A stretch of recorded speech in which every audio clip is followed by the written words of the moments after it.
Alors, bonjour à tous et à toutes. Donc, je suis très ravie d'être parmi vous aujourd'hui pour la 20e année de la chaire.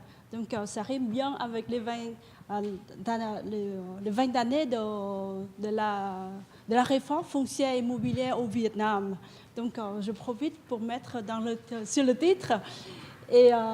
Et bon, pendant ma présentation, on va commencer par le Vietnam et terminer par le Vietnam. Mais au milieu, je vais vous amener dans différents endroits avec les exemples et les simulations que j'ai faites sur le terrain. Et voilà.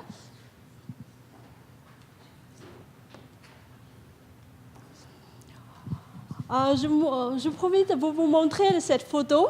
Finalement, c'est une photo. Oui. C'est la photo de la première conférence sur l'évaluation foncière immobilière organisée par la chaire il y a 12 ans. Et moi, j'étais sur la photo, voilà, à côté. Je ne sais pas si quelqu'un de la chaire faisait partie de ça, mais bon, j'en profite pour rappeler l'histoire de la chaire. Bon. Il y a Jacques Saint-Pierre et il y a beaucoup d'autres personnes à ce moment-là. Donc, je vais vous parler du Vietnam, la réforme du Vietnam. Et par la suite, je vais parler de la recherche d'un modèle, un modèle équitable et efficace pour la réforme foncière et immobilière, la fiscalité foncière et immobilière au Vietnam ainsi que dans les autres pays. Parce qu'en fait, ma recherche a été faite en Belgique, pour trouver aussi une solution pour la Belgique, non pas seulement pour le Vietnam ou les pays en développement.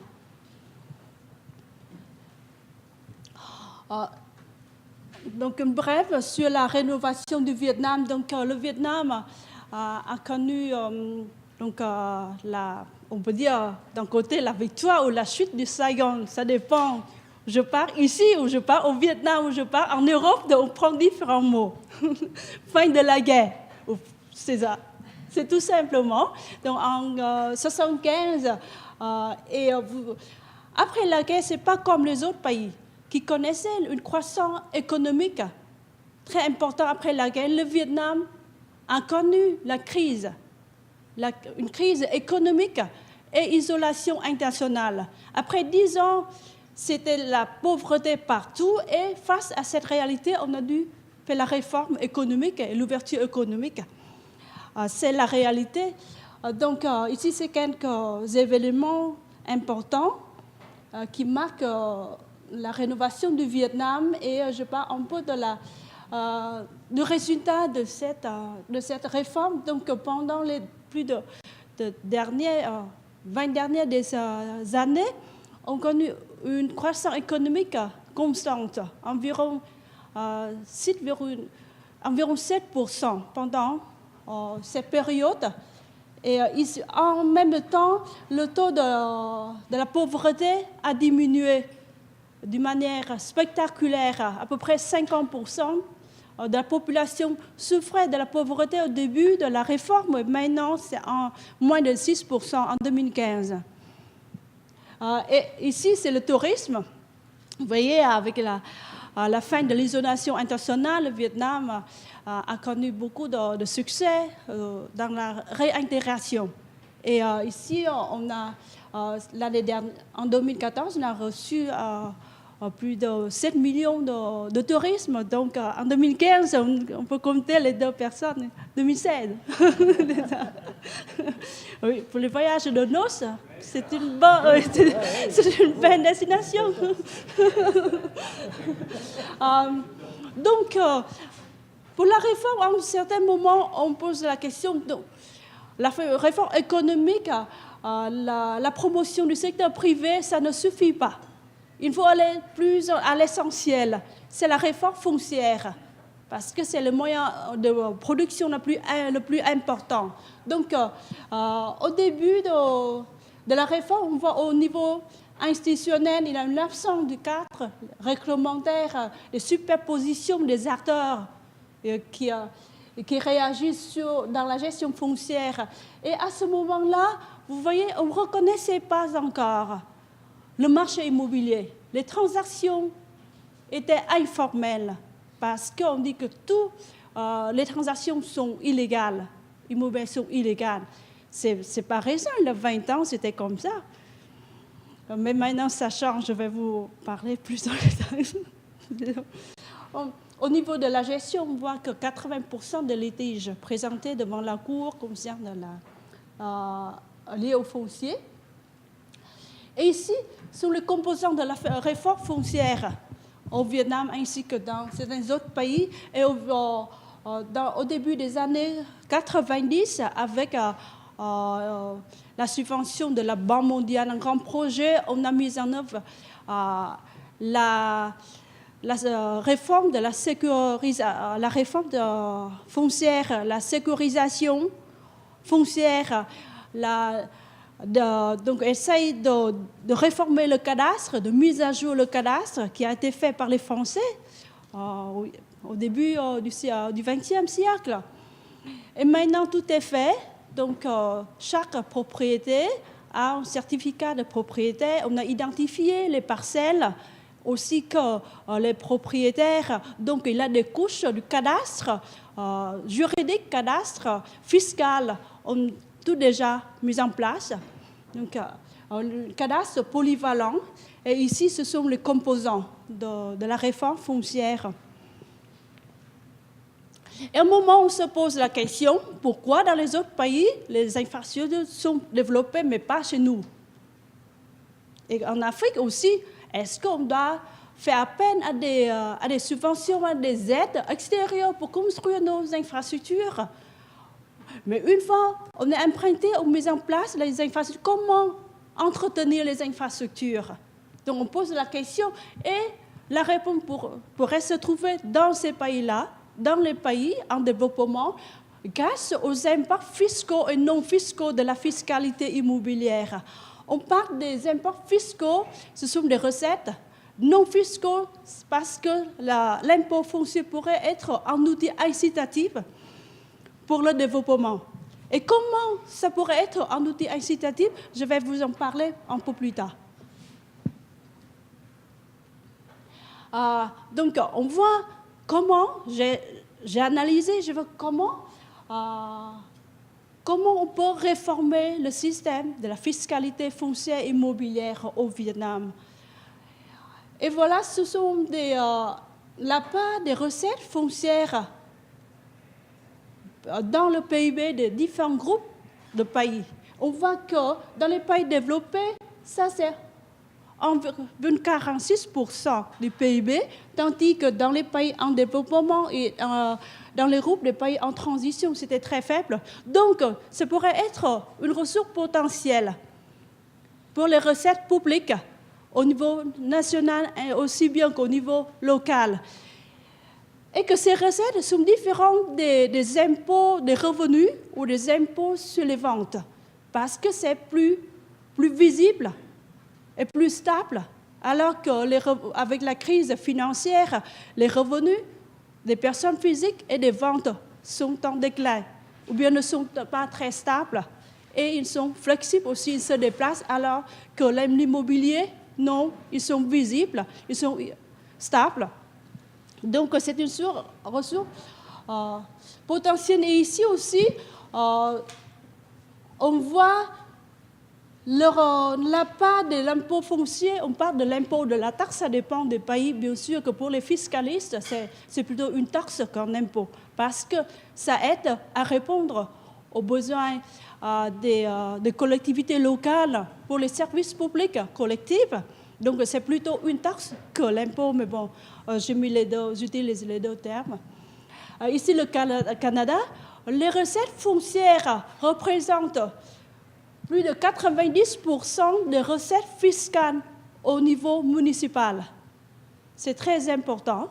Donc, c'est un exemple pour plusieurs pays. Mais est-ce que le modèle canadien, le modèle québécois ou montréalais, c'est un modèle optimal? Est-ce qu'il a des places à améliorer? Donc, je vais vous revenir à ce sujet. Ici, donc, on dit que c'est un impôt qui est très difficile à comprendre. On a dit ça sur les économistes qui disent Mais à la fois, c'est une très bon impôt parce que c'est un impôt sur les terrains, sur la terre. Et d'un autre côté, c'est un très mauvais impôt parce que c'est l'impôt sur les bâtiments. Donc la différence, parce que le terrain, c'est une ressource naturelle. Alors que le bâtiment, la partie de construction, c'est un produit du travail. C'est un produit du travail. Donc, les impacts de l'impôt sur ces deux éléments sont totalement différents. Alors qu'à Montréal, on taxe la valeur de la totalité des terrains et du bâtiment en même temps, au même taux. Et ici, on voit comme gestion de projet, l'impôt foncier au milieu. On gère l'impôt foncier en concertation avec différents éléments, y compris le marché immobilier avec les informations de marché, et aussi donc, pour analyser, mettre en place une réforme de la fiscalité foncière, il y a plusieurs éléments, comme je vous montre sur le tableau. Et en grosso modo, s'il y a deux parties, le parti sont des variables politiques, c'est les besoins budgétaires, la base d'imposition et le taux d'imposition. À côté de ça, il y a des éléments administratifs que les logiciels pourraient aider. Donc, il y a plusieurs entreprises qui essayent de créer des logiciels implantés dans différents pays pour gérer le marché, les informations du marché immobilier et aussi la taxe immobilière. Et il y a différents choix sur la base d'imposition. Et ici, c'est une synthèse que j'ai faite dans ma recherche pour voir comment les pays le font. Et aussi, une fois on décide, qu'est-ce qu'on taxe? On décide de taxer le terrain seulement, ou le bâtiment seulement, ou le terrain et bâtiment. Parce que différents pays font différents choix en fonction de leur stratégie et de leur réalité, et aussi de la volonté politique. Et après ça, on fait comment on taxe. Si on choisit la base d'imposition, comment? Et donc, il y a différentes façons d'évaluer la base d'imposition. Donc, on retourne au marché immobilier et aussi au système d'évaluation. Il y a des systèmes valeurs et des systèmes non-valeurs. Et les deux existent. Et les deux fonctionnent. Les deux ont des avantages et des inconvénients. Et ici, ce sont des synthèses des expériences que j'ai faites en Afrique. Et la détermination des taux d'imposition, c'est une autre décision politique. On peut appliquer un taux unique et proportionnel, ou un taux progressif, ou un taux différencié en fonction de propriété, de l'usage, du zonage, etc. Et on peut, parmi ça, il y a un autre paramètre, c'est le terrain ou le bâtiment. Ici, parce que la base d'imposition de la fiscalité foncière se compose, comme au Canada, à Montréal, la partie terrain et la partie de construction. Alors que l'impact économique de la taxe foncière sur ces deux éléments sont totalement différentes, sont très différentes. Alors, est-ce que c'est rationnel, est-ce que c'est efficace qu'on utilise le même taux sur ces deux éléments? C'est pour ça que j'ai fait avant une simulation basée sur les données du Canada, du Québec, de Montréal et la ville du Québec, pour voir est-ce que la façon qu'on taxe ici, c'est optimal, et comment on peut améliorer ou changer. Ici, c'est Montréal et le Québec, et on voit le ratio entre la valeur du bâtiment et la valeur du terrain. La valeur du terrain, quel est le ratio? Le ratio est très différent d'un pays à l'autre. Et si on veut encourager, par exemple, la rénovation, est-ce qu'on peut avoir des moyens? Pour encourager la rénovation ou la nouvelle construction, on pourrait diminuer le taux sur le bâtiment, alors qu'on peut garder ou augmenter le taux sur le terrain. C'est au milieu urbain. Alors que dans les milieux comme de conservation forestier, on peut faire le contraire.